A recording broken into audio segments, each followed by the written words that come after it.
tous, mes chers abonnés, mes chers élèves tronc commun.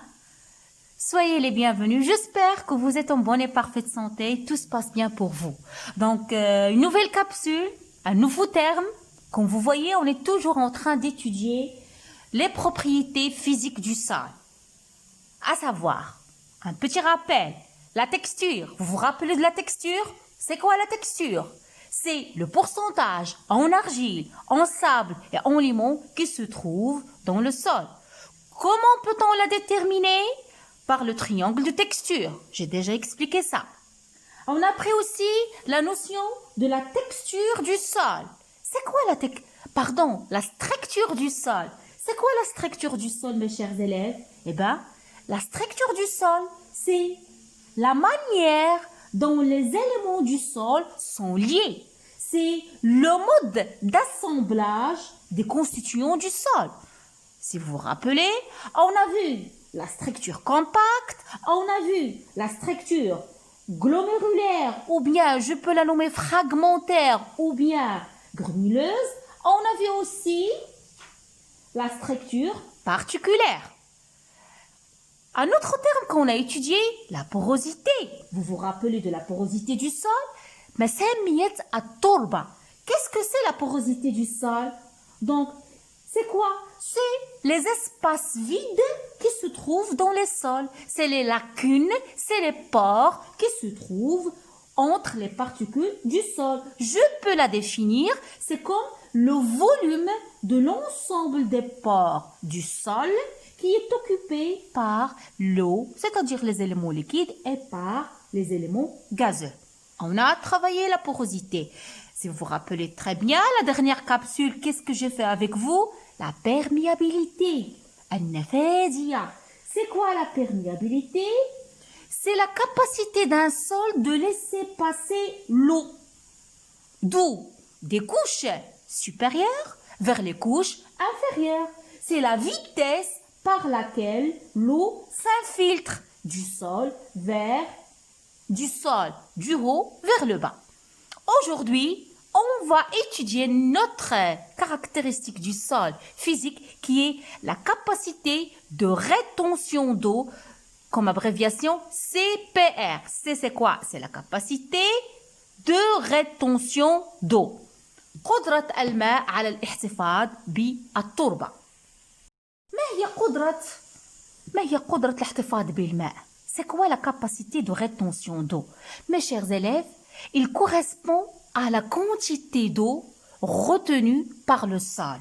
هي كمية الماء المحتفظ بها بالتربة après l'égouttement de l'eau libre, c'est-à-dire après écoulement de l'eau de gravité. يعني عندما ينساب الماء الانجذابي الذي ينساب بفعل الجاذبية، كمية الماء التي تبقى في التربة ça correspond à la capacité de rétention d'eau.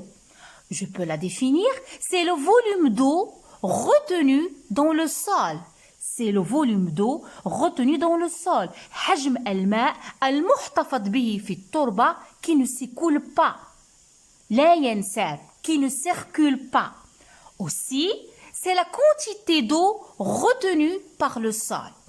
Mes chers élèves, cette quantité d'eau qui est retenue par le sol, il sera utilisé effectivement par qui? Il sera utilisable par les plantes. ستحتاجها النبتة لأن النبتة بدون ماء لا يمكن أن تعيش. Et aussi, une autre quantité d'eau, il sera lié à des particules solides, c'est-à-dire les particules du sol. Cette quantité d'eau sera attachée, sera liée à ces particules du sol par des forces physiques. هناك كمية من الماء ستستعملها النبتة وهناك كمية أخرى من الماء ستلتصق بالحبيبات الطينية أو بحبيبات التربة الموجودة في التربة. الآن الإشكالية التي تطرح لدينا. La problématique qu'on se pose, comment peut-on calculer la capacité de rétention d'eau? Si la dernière fois je vous ai montré comment calculer la perméabilité par la formule suivante, P est égal VG sur T de moins T1, eh bien, comment peut-on calculer la capacité de rétention d'eau? Donc, pour Pour la calculer, je vais vous expliquer le protocole expérimental suivant. Donc voilà mes chers élèves, le protocole expérimental qui va nous permettre de mesurer VR, c'est-à-dire VR, le volume d'eau retenu par le sol, c'est-à-dire la capacité de rétention d'eau. Donc pour mesurer la capacité de rétention d'eau pour le sol, on réalise l'expérience suivante.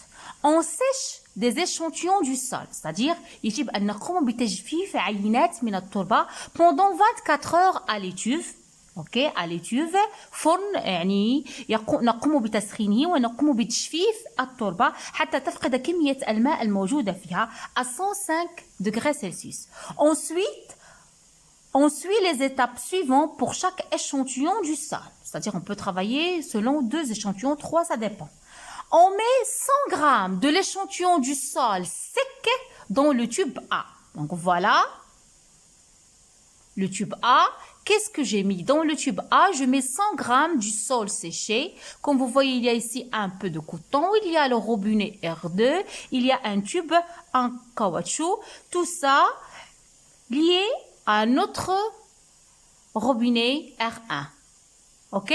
Donc moi, je mets mon échantillon du sol desséché, 100 grammes du sol dans le tube A. Et qu'est-ce que je fais? Je remplis la burette, ça c'est une burette. Je remplis la burette graduée Modarraja, c'est la burette B, avec de l'eau après avoir fermé le robinet R1. Donc je ferme ce robinet R1 et je fais remplir cette burette avec une quantité d'eau en fermant le robinet R1. C'est bon? Ça c'est la première étape. La deuxième étape, qu'est-ce que je fais? Je vais ouvrir ce robinet R1.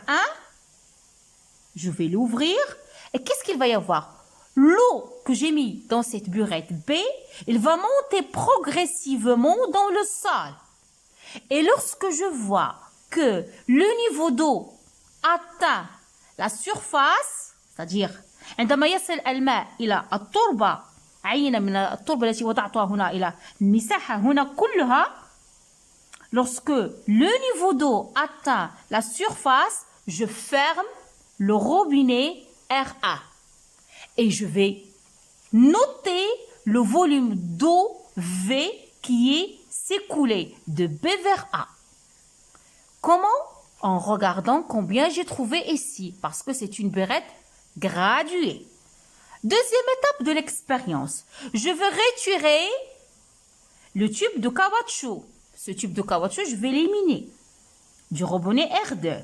Et puis, j'ouvre le robinet R2, ce qui permet à l'eau de couler dans le bécher gradué. C'est-à-dire, j'élimine ce tube en caoutchouc, j'ouvre le robinet R2, l'eau qui était retenue par le sol, elle va s'écouler. Il y a une quantité d'eau qui va s'écouler, et je vais la récupérer dans le bécher gradué. Donc, qu'est-ce que j'ai récupéré ici? J'ai récupéré l'eau de gravité. J'ai récupéré l'eau qui va s'écouler sous l'effet de la gravité, sous l'effet de la pesanteur, c'est-à-dire le volume VG. Quand l'écoulement s'arrête, je vais noter le volume de gravité dans le bécher D et ainsi je peux calculer la capacité de rétention d'eau. Donc, كيف يمكنني أن أحسب كمية الماء لكي أعرف كمية الماء التي احتفظ بها هذه التربة? Comment je peux calculer la capacité de rétention d'eau, la quantité d'eau retenue par ce sol? J'en ai 2 choses. J'en ai le volume VG, c'est حجم الماء الانجذابي الذي ينساب بفعل الجاذبية, et j'en ai le volume d'eau qui s'écoule dans la burette. Donc, VR حجم الماء الذي احتفظت به التربة هنا يساوي ماذا؟ يساوي V ناقص VG. Donc voilà. Retenez bien ça s'il vous plaît. Pour calculer la capacité de rétention d'eau, il sera égal VR égale V moins VG. V moins VG. Retenez mes chers élèves, pour calculer la capacité de rétention, on applique la relation suivante. VR ou bien CPR est égal V moins VG. VR c'est quoi? C'est le volume d'eau retenu. C'est le volume d'eau retenu. V c'est le volume d'eau versé. C'est clair? Pour bien éclaircir les choses, je vous ai ramené un exercice. Voilà un exercice. Il s'agit de deux sols, un sol argileux et un sol sableux. Qu'est-ce qu'ils nous ont demandé? Calculer VR pour chaque type du sol et interpréter les résultats. Que peut-on conclure? Donc, pour calculer VR pour le sol argileux, il sera égal à quoi VR?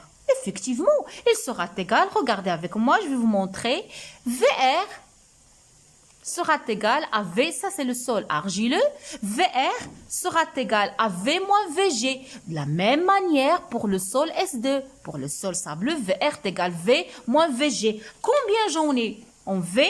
J'en ai 15. Combien j'en ai en VG? 3.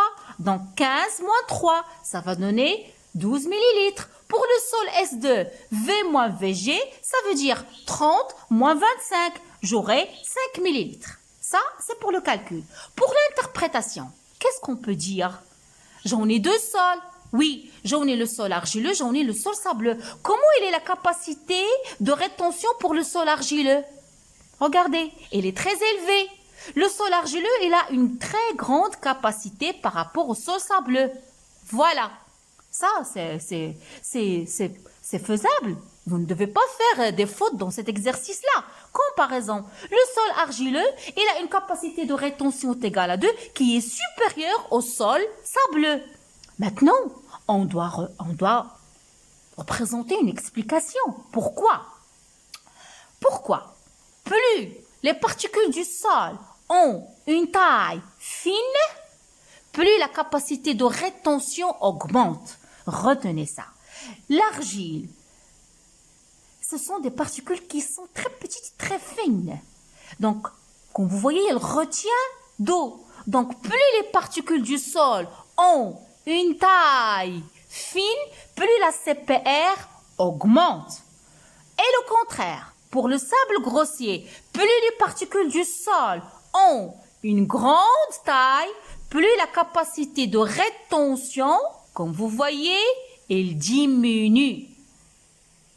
Vous devez retenir mes chers élèves, كلما كانت يعني حبيبات التربة كبيرة plus la capacité قدرة الاحتفاظ بالماء تكون ضعيفة. كلما كانت حبيبات التربة دقيقة وذات حجم صغير كلما كانت قدرة الاحتفاظ بالماء جد كبيرة ومرتفعة.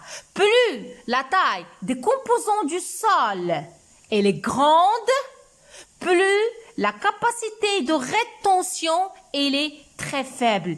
Retenez bien ça mes chers élèves, à ne pas oublier.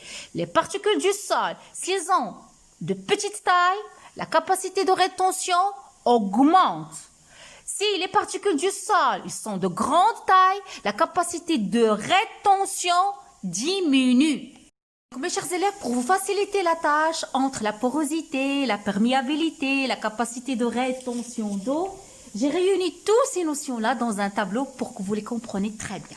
Comme vous voyez, j'ai dessiné un sol, donc comme vous voyez, j'ai dessiné un sol qui est constitué par des particules. Comment la taille de ces particules-là, si vous la regardez, comment elle est la taille? La taille, elle est grande. Je vais cacher les réponses pour que vous puissiez réfléchir. Donc la taille, elle est grande.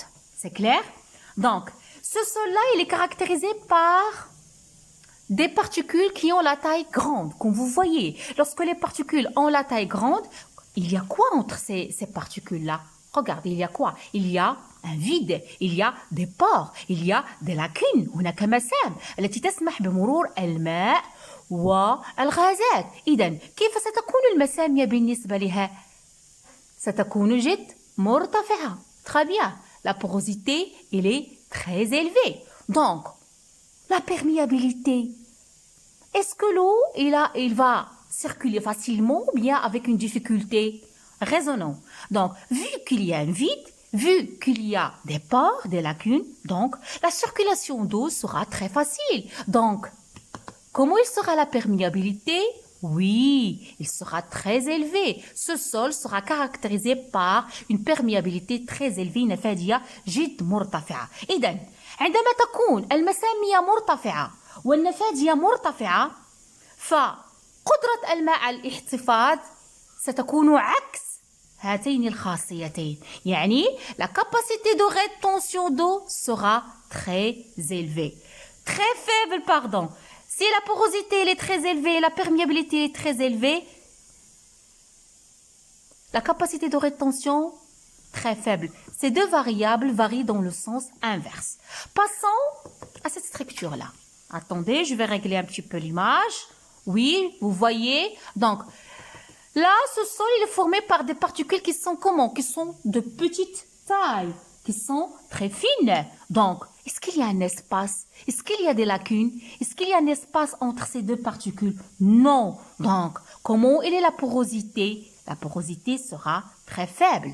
Concernant la circulation d'eau et d'air, comment il sera difficile ou bien facile? Il sera difficile, c'est-à-dire l'eau, il aura du mal à circuler. Cette structure, elle est imperméable. Donc, la perméabilité, elle est très faible. Donc, porosité très faible, perméabilité très faible. Comment sera caractérisé ce sol? Par une capacité de rétention qui est très élevée. C'est clair? Donc, je l'espère. Donc, comme conclusion générale, mes chers élèves, retenez, la capacité de rétention d'eau, c'est la quantité d'eau retenue par le sol. هي كمية الماء المحتفظ من طرف التربة. La capacité de rétention, elle varie selon le type du sol. On a vu ça. Est-ce que c'est un sol argileux? Est-ce que c'est un sol sableux? Est-ce que c'est un sol limoneux? Donc, pour le sol sableux, on a une faible capacité de rétention par rapport au sol argileux. يعني التربة الرملية قدرتها على الاحتفاظ بالماء جد ضعيفة par rapport للتربة الطينية. Autre chose, la capacité de rétention et la perméabilité sont deux facteurs qui varient dans le sens inverse. On vient de le montrer. Plus la perméabilité augmente, plus la capacité de rétention elle est faible. Donc on a vu ça. Si la perméabilité augmente, la capacité de rétention diminue. Si la perméabilité diminue, la capacité de rétention augmente. Autre chose. La capacité de rétention en eau et la perméabilité varient selon la texture du sol. Oui, on a vu ça. Selon est-ce qu'on a des tailles de particules grandes ou bien on a des tailles de particules petites. On a déjà expliqué ça. Ce que vous devez retenir, plus la taille des particules du sol augmente, plus la capacité, regardez, plus la taille des particules du sol augmente, plus la capacité de rétention diminue. Donc, mes chers élèves, ma capsule touche à sa fin. J'espère que tout est clair pour vous. Vous avez bien saisi la notion de perméabilité, la notion de porosité, capacité de rétention d'eau. Donc, on a bien étudié les caractéristiques physiques du sol. Je vous donne rendez-vous à la prochaine capsule pour étudier les propriétés chimiques du sol. D'ici de là, je vous dis, je vous adore. À bientôt. Abonnez-vous à ma chaîne. Laissez-moi des likes. Au revoir.